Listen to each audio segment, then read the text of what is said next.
Welcome students once again. इस वाली video में आज आप पढ़ेंगे टेंसेस और उसमें भी first tense present indefinite tense. Present indefinite tense क्या होता है आपने पढ़ा होगा, स्कूल्स में पढ़ाते हैं हम टीचर्स, वो वाला ता है ती है ते हैं करके। और स्टूडेंट्स वो ऐसे पढ़ाना इसलिए ज़रूरी है कि अगर हम डायरेक्ट इंग्लिश टू इंग्लिश पढ़ाएं तो वो जो विलेज बैकग्राउंड के स्टूडेंट्स हैं या स्मॉल टाउन से रिलेट करते हैं, दे कांट अंडरस्टैंड, वो समझ ही नहीं पाते हैं अगर ऐसे ना बताएं।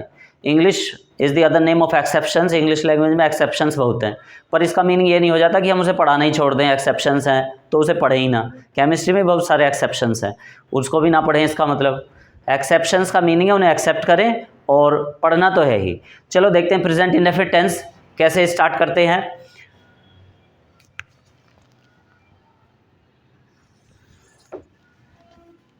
This is the first tense. ये present indefinite tense first tense होता है। आज आपको स्टूडेंट्स ये पता चलेगा कि सब्जेक्ट को कैसे आइडेंटिफाई करते हैं, हम कैसे पहचानते हैं,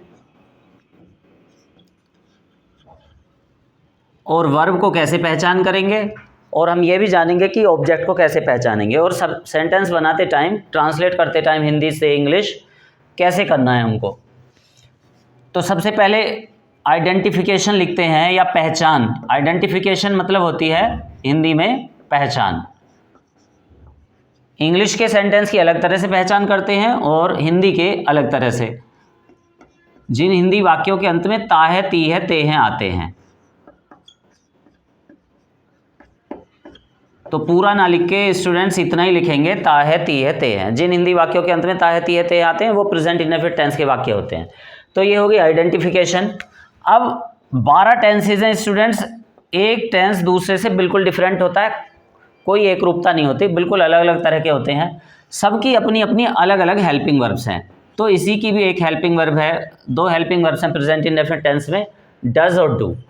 डज तो सिंगुलर के साथ आती है, डू प्लूरल के साथ आती है। वन का मतलब सिंगुलर और टू का मतलब डू का मतलब, ये टू का मतलब है प्लूरल। इसमें स्टूडेंट्स वर्ब की क्या कंडीशन रहती है उसको देखते हैं। इस टेंस में वर्ब की फर्स्ट फॉर्म में एस एस भी आता है, कभी कभी वर्ब की फर्स्ट फॉर्म भी आती है, एस एस नहीं आता, वो आपको रूल में पता चलेगा। अब डायरेक्ट इस अफर्मेटिव का रूल देखते हैं। अफर्मेटिव सेंटेंसेस मतलब जिसमें ना नहीं भी नहीं आता और क्या कब कहाँ क्यों कैसे भी नहीं आता।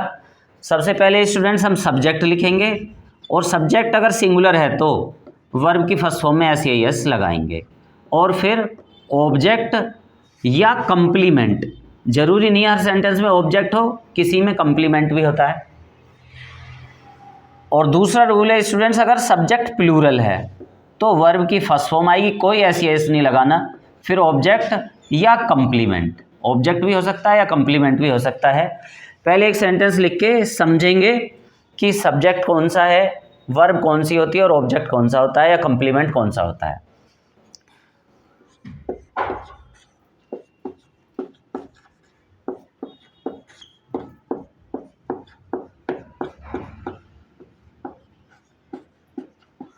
जैसे स्टूडेंट्स ये है, वह एक गीत गाता है, ये एग्जाम्पल हमने लिया है, वह एक गीत गाता है। इसमें हम सब्जेक्ट देखते हैं, जो काम को करता है वो सब्जेक्ट होता है, कर्ता होता है।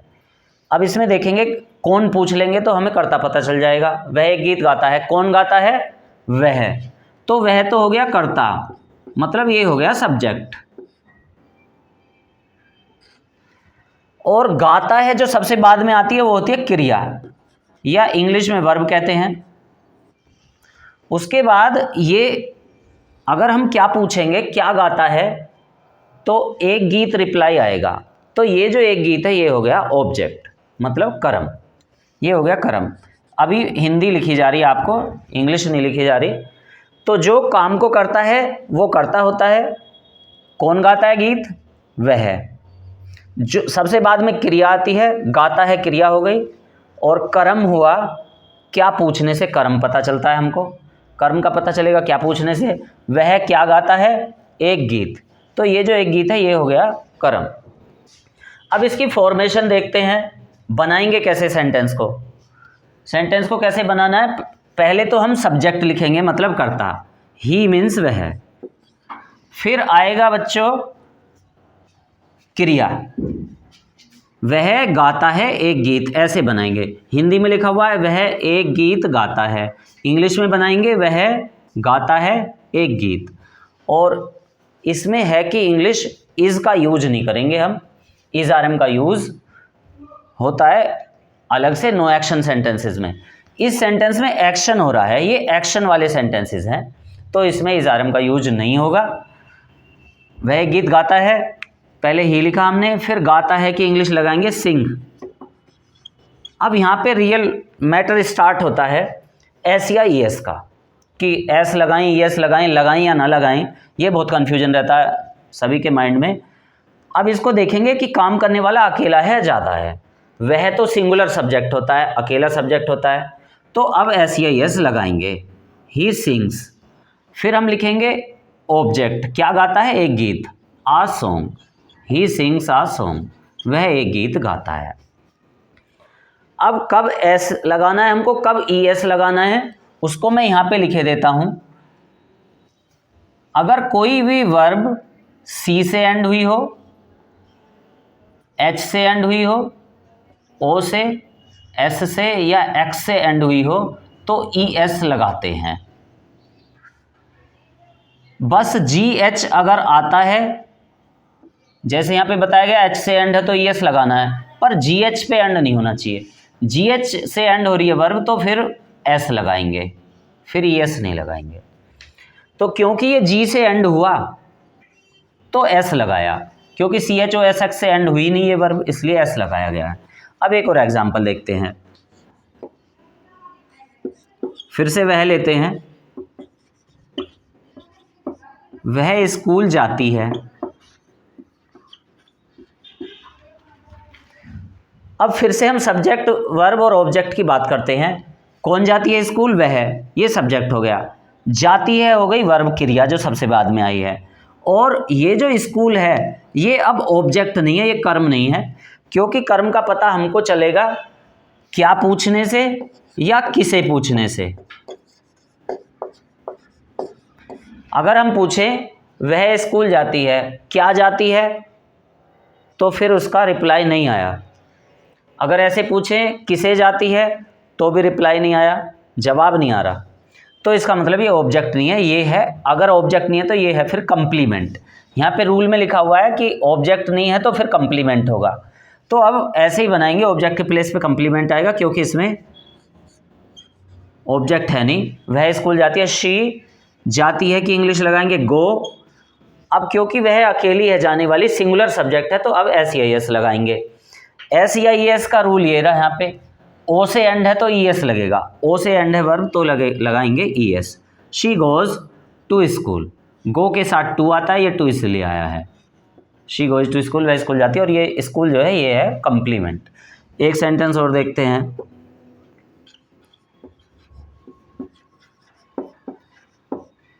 हम खाना पकाते हैं।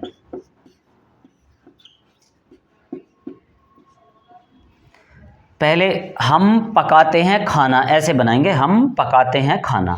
वी मीन्स हम, इज़ आर एम यूज करना नहीं है इसमें। अब पकाते हैं की आएगी कुक, इसमें ऑब्जेक्ट है खाना, ये कंप्लीमेंट ना कर ऑब्जेक्ट है, क्योंकि क्या का रिप्लाई आ रहा है इसमें, क्या पकाते हैं खाना। वी कुक द फूड, हम भोजन पकाते हैं, हम खाना पकाते हैं, वी कुक द फूड। एक एग्जाम्पल और देखते हैं, अब इसमें स्टूडेंट एस या एस नहीं लगाया गया क्योंकि ये सब्जेक्ट प्लूरल था। सब्जेक्ट प्लूरल है इसलिए ना एस लगेगा ना ई एस। जब प्लूरल होगा तो कुछ नहीं लगाना, ना एस ना ई एस। अब इसमें देखते हैं, वे अपने कपड़े धोते हैं। सब में ताहती है ते हैं आया है। पहले दे मीन्स वे, दे के साथ अब धोते हैं वॉश। अब क्योंकि सब्जेक्ट्स प्लूरल है तो एस या एस नहीं लगेगा। दे वॉश अपने कपड़े, दे के साथ अपने की आएगी देयर क्लोथ्स। अब ये जो देयर क्लोथ्स हमने लगाया है ये ऑब्जेक्ट है, क्योंकि इससे पता चल रहा है क्या धोते हैं, अपने कपड़े। क्या का जवाब आ रहा है इसका मतलब ऑब्जेक्ट है, किसी का जवाब आता है तो भी ऑब्जेक्ट है। और क्या और किसी का जवाब नहीं आता तो फिर वो कंप्लीमेंट होता है। एक सेंटेंस कंप्लीमेंट का और देखे लेते हैं।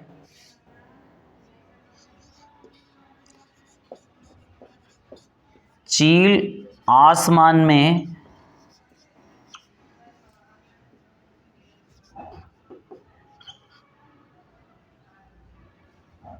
उड़ती है।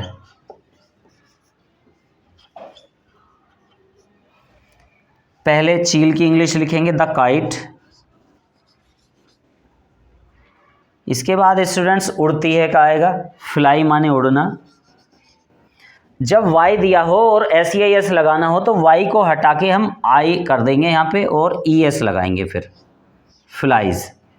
अब ये है कंप्लीमेंट, ये ऑब्जेक्ट नहीं है क्योंकि क्या का जवाब भी नहीं है, ये किसी का भी जवाब नहीं है।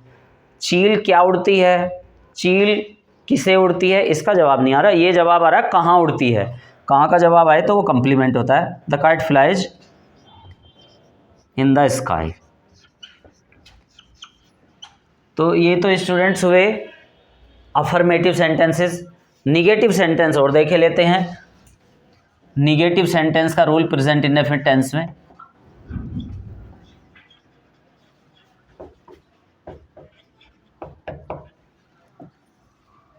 First of all we will write subject. सबसे पहले सब्जेक्ट लिखेंगे, फिर सब्जेक्ट के अकॉर्डिंग हेल्पिंग वर्ब आएगी डज या डू में से कोई सी। सिंगुलर के साथ डज, प्लूरल के साथ डू। आफ्टर दैट नोट, फिर हम नोट लगाएंगे, वर्ब की फर्स्ट फॉर्म आएगी, ऑब्जेक्ट आएगा। अब कोई भी एस ई आई एस हम नहीं लगाएंगे। S E I S affirmative में आता है, निगेटिव में नहीं आता है। अब एक एग्जाम्पल देखते हैं।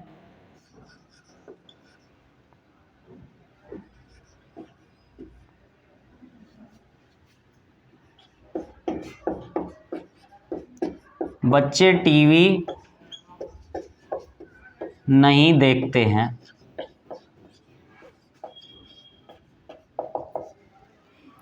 पहले सब्जेक्ट लिखेंगे द चिल्ड्रन। अब ये जो सब्जेक्ट है ये प्लूरल है, बहुत सारे बच्चे हैं ये यहाँ पे लिखे हुए, तो अब डू आएगा यहाँ पे।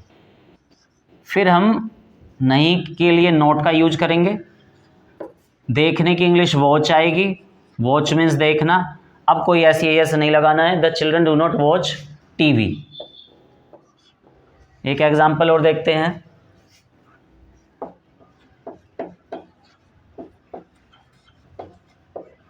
गाय मीठा दूध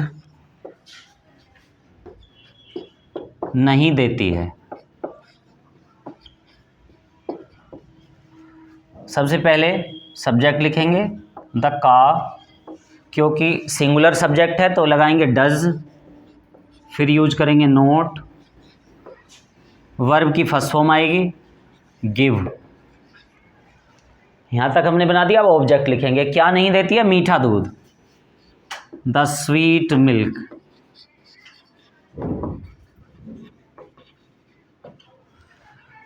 अब निगेटिव तो ये होते ही हैं, अफर्मेटिव इधर हो गया। एक अगर कभी नहीं आए सेंटेंस में वो भी निगेटिव ही माना जाता है। अगर कभी नहीं आता है तो वो भी निगेटिव ही माना जाता है। उसको बनाने का रूल क्या है, सबसे पहले हम सब्जेक्ट लिखते हैं, फिर नेवर का यूज़ करते हैं। अगर सब्जेक्ट सिंगुलर है तो वर्ब की फर्स्ट फॉर्म में एस ई एस लगाएंगे, ऑब्जेक्ट लगाएंगे। कभी नहीं वाले सेंटेंस में डज डू हेल्पिंग वर्ब नहीं आती हैं। सब्जेक्ट अगर अकेला है तो एस ई एस लगाएंगे, ऑब्जेक्ट लगाएंगे। और सब्जेक्ट अगर प्लूरल है तो क्या करेंगे, नेवर, वर्ब की फर्स्ट फॉर्म आएगी, ऑब्जेक्ट आएगा, कोई एस ई एस नहीं लगाएंगे। एग्जाम्पल्स देखते हैं कभी नहीं के।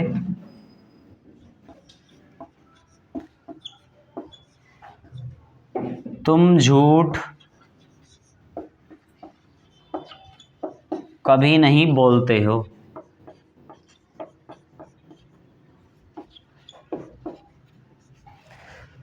अब स्टूडेंट्स रूल के अकॉर्डिंग ये प्लूरल वाला सब्जेक्ट है यू के साथ नेवर लगाएंगे और एस ई एस लगाएंगे नहीं। पहले सब्जेक्ट लगाएंगे यू, फिर कभी नहीं की इंग्लिश लगाएंगे नेवर। बोलने के लिए, झूठ बोलने के लिए टेल का यूज करते हैं, सच बोलने के लिए स्पीक का। झूठ बोलना है तो टेल लिखेंगे यहाँ पे, यू नेवर टेल। और ये अब ऑब्जेक्ट बचा झूठ, आ लाई, यू नेवर टेल अ लाई। क्या नहीं बोलते हैं? झूठ। तो ये झूठ जो है ये ऑब्जेक्ट है। एक और एग्जांपल देखते हैं।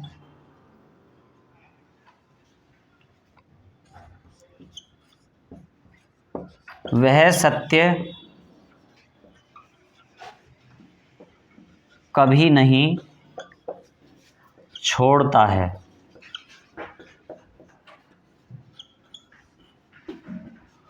पहले सब्जेक्ट लिखेंगे, ही मीन्स वह, कभी नहीं के लिए नेवर का यूज़ करेंगे, ही नेवर। छोड़ने की होती है लीव। अब क्योंकि ये सब्जेक्ट अकेला है, वह अकेला है काम को करने वाला, सिंगुलर सब्जेक्ट है, तो अब एस या एस यहाँ पे लगाएंगे। ही नेवर लीव्स, ई तो पहले से ही आया तो एस लगाएंगे। ही नेवर लीव्स, अब सब्जेक्ट ऑब्जेक्ट लगाएंगे the truth. He never leaves the truth, वह सत्य कभी नहीं छोड़ता है। एक थोड़ा मुश्किल सा सेंटेंस लेंगे। वीर सैनिक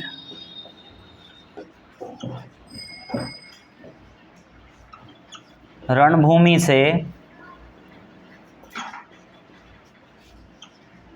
कभी नहीं भागता है।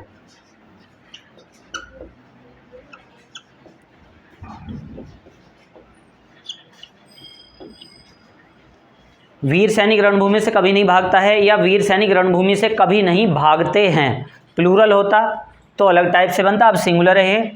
वीर सैनिक द ब्रेव सोल्जर।